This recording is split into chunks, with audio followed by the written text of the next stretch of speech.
The following podcast contains... You watch your language. You have quite the potty mouth. Be mindful of the language you use. Curse words. The A word, the F word, and the S word. Explicit language. Hello and welcome to the podcast that asks a simple question. When you just gave up and sulked after your candidate lost, what the hell were you thinking? I'm your host, Dave Bledsoe, and this is a Friday, April 22nd, 2016, Waiting for a Reagan Like You edition of the show, where we discuss the end of the line at the Democratic primary and why it should give Bernie Sanders supporters hope for the future. Stay tuned. The What the Hell Were You Thinking podcast is brought to you this week by Robo-Reagan, keeping the spirit of 1980 alive through the miracle of technology. Are you a Republican politician flagging in the polls? Are you being primaried from the right? Then Robo-Reagan is right for you. This animatronic cybernetic model is better than the real thing, coming preloaded with over 500 aphorisms, anecdotes, and folksy wisdoms. My fellow Americans, I'm pleased to tell you today that I've signed legislation that will outlaw Russia forever. We begin bombing in 5 minutes. Fully controllable from our smartphone app, your Robo-Reagan will bring in the base in droves and serves as a fully armed security robot with his multi-barrel arm-mounted Gatling gun option. The legacy of the Gipper lives in full, lifelike latex modeling and genuine human hair, unlike Reagan. Order now and Robo-Reagan will include a Robo-Bush for free. HW model only. Not gonna do it. Wouldn't be prudent at this juncture. Robo-Reagan. The 80s never died. They were only synthesized. Ernie, don't take the game. It's my Scattergories and I'm going home. Don't let him go. Give in on neatness. All right, we accept neatness. Neatness as a disease? Yes. Scattergories. A letter comes up on the dice, and there's all these categories. And you think of a word for each that starts with that letter. But your answer can't be like anyone else's. Beginning with R, farm animals. Rhinoceros. Rhinoceros. Sure. Scattergories from Milton Bradley. It's better to have your own. It has been a rough week for my friends over in Sanderstan. After a hard push in the New York primaries, Hillary came out and... I'm gonna beat you like a red-headed stepchild. I mean, she just wiped the floor with him. It was like watching Mike Tyson punch out a toddler.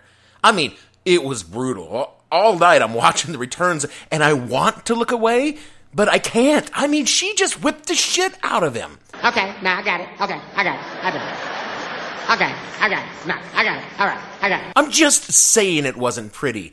And his supporters' reaction was...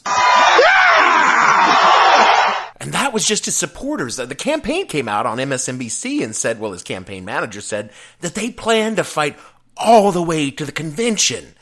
This did not please Hillary. I shall have to insist you mind what you say. I am ISIS.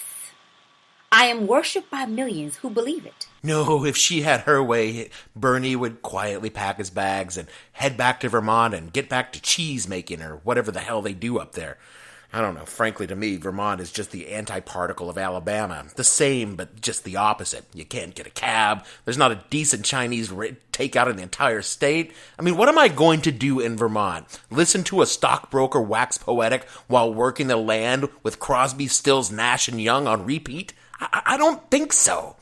But I'm not here to talk about the primary or the terrible, terrible thrashing delivered or to quash the inane conspiracy theories cropping up like mutated man-eating flora in a Monsanto GMO squash field. Feed me, Carbon! Feed me now! I can't. I'm starving! Or how some of you burners sound an awful lot like the hard-right conservatives whining about being oppressed. Because I am here to help. I'm a helper. We are going to talk about Bernie's inevitable foretold loss of the primary as a harbinger of good things to come. Don't believe me, and I see you don't, because you are ye of little faith. Come, children, let me show you the wonders of the future as seen through the lens of the past.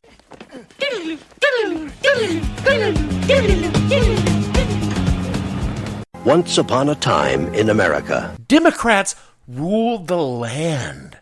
Since the 1930s, the political mood of the country was distinctively donkey-shaped, and while the presidency moved back and forth across the aisle, Congress was completely dominated by Democrats from 1955 until 19 1995. Suck on it, Republicans! The Democrats owned the House of Representatives and most of the time the Senate. In fact, over the past 100 years, Democrats have held power nearly twice as long as Republicans in all the government. This has made a lot of people very angry and been widely regarded as a bad move. Oh, well, at least as far as Republicans were concerned.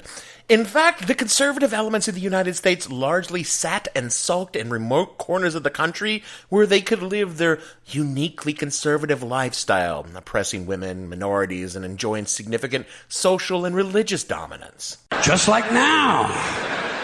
And while they enjoyed sporadic moments where they would emerge to destroy the lives of liberals, Jews, and other un-American types. Are you or have you ever been a member of the Communist Party? Are you a member of the Communist Party? Are you a member of the Communist Party? They found these moments tended to alienate people and cost them political power. So after about 1955, they mostly concentrated on sulking and attacked black people with dogs and fire hoses. You can't imagine their surprise when they stuck their head out of their Confederate-themed state houses in the mid-1960s and found that black people did not actually enjoy the raping, lynching, and systematic social, political, and economic disenfranchise as they had previously believed. I did not see that coming! In fact, the rest of the country had come to view their little enclaves of the 19th century as a moral eyesore. Kind of like that neighbor who never cuts his grass because there are 5 or 6 broken down cars on his lawn, plays Lynyrd Skynyrd way too loud at 3 a.m. on a Wednesday night, and shoots fireworks every weekend. So by the time the Neighborhood Block Association was finished, conservatives were pretty much deprived of all the things that made life good if you were a conservative. Women could talk back or control their body. The Negro no longer played step and fetch it whenever the white man came around, and good Lord, why are men wearing their hair long like a girl? It was clear they were going to have to do something. Someone had to take the country back from all the pinko liberal fags running it. Someone who understood that the establishment was out of touch with who and what real America, trademark, was all about. They needed a politician just as hateful, small-minded, and filled with frothing rage as they were. In your heart, you know he's right. Vote for Barry Goldwater. Barry was denounced by the Republican establishment when he challenged the '64 convention and widely seen as the worst thing to happen to the party since Andrew Johnson. But real folks, American folks, knew that Barry gonna save us all. Naturally, Lyndon Johnson, I am gonna beat him like a rented mule, in one of the worst electoral ass-kickings in a long time. In fact, there wouldn't be another such ass-kicking until, it was only like 8 years later when Nixon made McGovern his bitch. But that leads me to Nixon, who was the candidate's conservative looked to bring balance to the force. He was establishment, but not too establishment. Think Paul Ryan here. He was a fervent anti-communist, more than a little bit racist, and was keen on killing as many people in Vietnam as we possibly could so we could bring peace with honor. Unfortunately for Republicans, he was a criminal, a narcissist, and quite possibly diagnosably insane. Conservatives were really down. I mean, they lost the country. The guys they put in the White House were either crooks or unelected crook partners. They couldn't get Congress back. The establishment was against them. They needed a leader, someone who could get the people to rise up and take back what was theirs from all the women, minorities, and fags who had robbed real white Americans of precious. I mean, who could lift them up?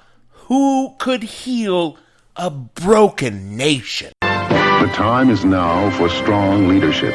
Reagan for president. Ronald Wilson Reagan was more than just a mid-tier actor with a penchant for dropping dimes on suspected communists in Hollywood. He was the right man at the right time to lead a political revolution. The kind of revolution Bernie Sanders talks about is exactly what Reagan did in the 80s. It's a crazy idea of a coalition of Americans sick and tired of the status quo, and they would rise up with one voice and say, I'm as mad mad as hell, and I'm not going to take this anymore! And elect the kind of leader America deserves. Unfortunately, that leader at that time and place was the kind of politician who would ruin America for the next 4 decades to follow. Some of you kids might think that the 1970s were nothing more than polyester leisure suits, white dudes with perms, roller skates, and disco-infused porn. Don't get me wrong, there was a lot of that, and it was fucking awesome. But the 70s also had inflation, which ain't none of y'all crazy kids ever really experienced, economic stagnation, the gas crisis, Jimmy Carter telling us that America was It is a crisis of confidence. It is a crisis that strikes at the very heart and soul and spirit of our national will. We can see this crisis in the growing doubt about the meaning of our own lives and in the loss of a unity of purpose for our nation. I mean, here we had a president not blowing sunshine up our collective asses, but telling us to do some crazy shit like maybe drive less or wear a sweater when it was cold instead of blasting the heat. We are motherfucking Americans, and we ain't wearing no sweaters. Sweaters are for bitches. The worst of all, drive less? That probably doesn't make sense to a lot of you millennials, but telling Americans in the 70s they should drive less was like telling them to breathe less. The people were angry, and the time was ripe for change, and all they needed was the person who could make the rhetoric a reality, and by God, the Gipper was there. Look, I like to bag on Ron as much as the next libtard, but you gotta give credit where credit is due. And if you're a Reaganite, credit is actually only due for the 1%. Sorry, I promised that I wasn't going to be a shit to Reagan this episode. He fundamentally understood the mood of the country. He analyzed the trend line over time and developed a consistent message that appealed to people on both sides of the political aisle. He probably even believed it. He certainly acted as though he did. For the previous few decades, the pace of social change drove a portion of Americans away from the mainstream. They were alienated by the progressive movement and felt the country they knew and loved was increasingly alien to their way of life. Next, the economy of the country was in the doldrums, particularly due to the poor choices by the Democratic majority running the government, but mostly due to fundamental change in how the world economy was shaping itself.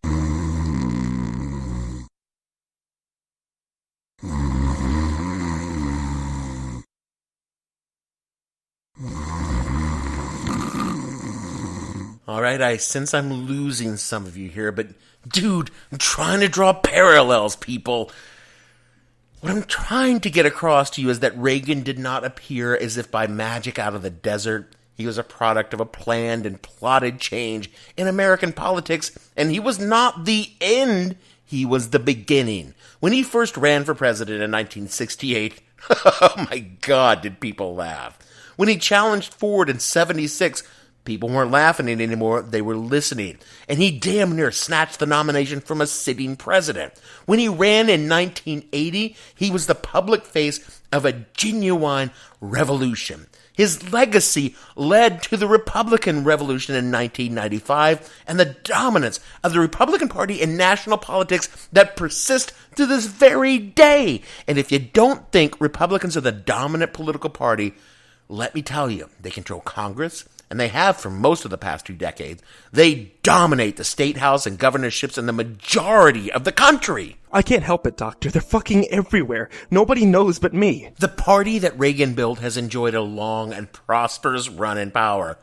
Not as long as the Democrats, but hey, different world than it was in the heyday of their power. And the reason that I am telling you all this is that you, my friends, are in a similar situation. And when you find yourself in a situation like that, you just walk into the polling booth, wherever you are, and say, you can get anything you want at Bernie's restaurant. Except, it won't be Bernie, and you won't actually be in a restaurant, and this isn't the year that you can do that. Come on, guys. So much of this, Barry is the Goldwater in our story. He's the radical who captures the hearts of the base, but goes on to lose, and then sets the stage for Reagan to come along and get the people to rise up. Can I get a hell Because Bernie is right. You are right, brothers and sisters, and we need a revolution because the people need a leader. And let me tell you, brothers and sisters, a leader is coming. I can feel him in my heart. I can feel them in my bones, and you will know them just when they come. You will know because we will all be led into the promised land, brothers and sisters. I am telling you, the liberal Reagan is coming. Yes, Lord. Can I get an amen? Sorry, I get a little fired up when I go into Jesus mode. Look, I know you're down right now, and I see that same look on Gavin's face every time he opens the office refrigerator and sees someone has drank the last Mountain Dew Code Red. Stop looking at me, Gavin. I wouldn't touch that shit with a 10-foot pole, and I know it was you that tried mixing it with Jameson. Oh, you sick son of a bitch. You're looking at the cold, hard truth of a Clinton presidency the same way. You had this thing, this beautiful thing filled with promise, so different, so good, and now it's gone. I felt the same way when they canceled Firefly. I understand, but I'm here to tell you, I've seen what happens when a country takes a look around and realizes something is fucked up. I've read the histories of sweeping political change and how people react when they finally realize that George, divided against himself, cannot stand. First, they realize there's a problem, and they dabble in the impossible. Nader. Then they go on to the incredibly unlikely. Dean! Finally, to the merely improbable. Sanders! And then finally, the movement finds themselves a Reagan. Maybe it's someone you know, like Elizabeth Warren. Maybe it's someone you've never heard of, like Obama, who actually can create hope and change instead of only promise it. And if we find that we weren't quite ready yet, maybe we can look back on Hillary as our own personal Nixon. You're goddamn right. Relax, Hillary supporters. She's no more Nixon than she is Reagan, but I'm trying to buck up the little campers who were really down. Look, it's like Gandhi said.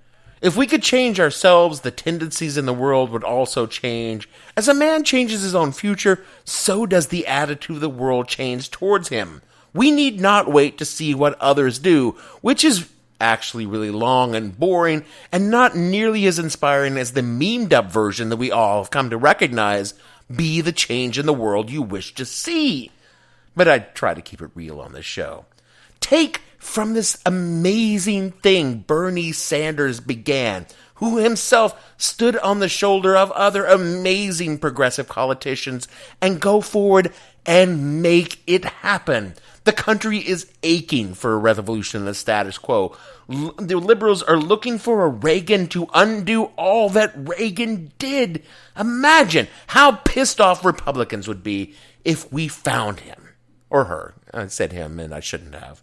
A bunch of liberals standing around comparing a left-wing politician who likes income equality, civil rights for everyone, and America as a leader in the world, not because we can fly a drone in your bedroom window and kill you in your sleep, but because we practice the values that we only preach today.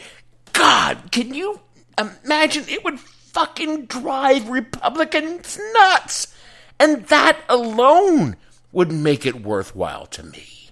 That is it for our show this week. From all of us up here in Hamilton Studios, way up in Hamilton Heights, just a stone's throw from the Grange. Actually, the Grange is a bar a block from our apartment that we frequent, even though it's really too shishy for our taste. But you know what? We want you to know that the show's feelings are hurt from Emmett Resonan's article in Vox this week, talking about the smug style in liberal politics. Yes, Emmett, we are smug, elitist assholes. We admit it. But if we gave it up, we're pretty sure we wouldn't have a show anymore. If you like the kind of condescending snark we dole out on a weekly basis, you should find this show on iTunes, Stitcher, or for all you droid heads out there, the show is now on Google Play Podcast. Subscribe, rate, review, send a link to your other entitled asshole liberal friends. Host Dave Bledsoe is doling out the cooling gel to all the butthurt on Twitter at the hell_podcast. You can follow the show on Facebook and SoundCloud at the show name, and all of the shows are at www.whatthehellpodcast.com. For Dave Bledsoe, producer Gavin, and all the other fictional smug assholes on the show, we want to say that so long. We were looking so hard and waiting too long. Sometimes we don't know what we'll find. We only know it's a matter of time. When you need someone. When you need someone. It feels so right, so warm and true. When we find them, we hope they'll feel it too.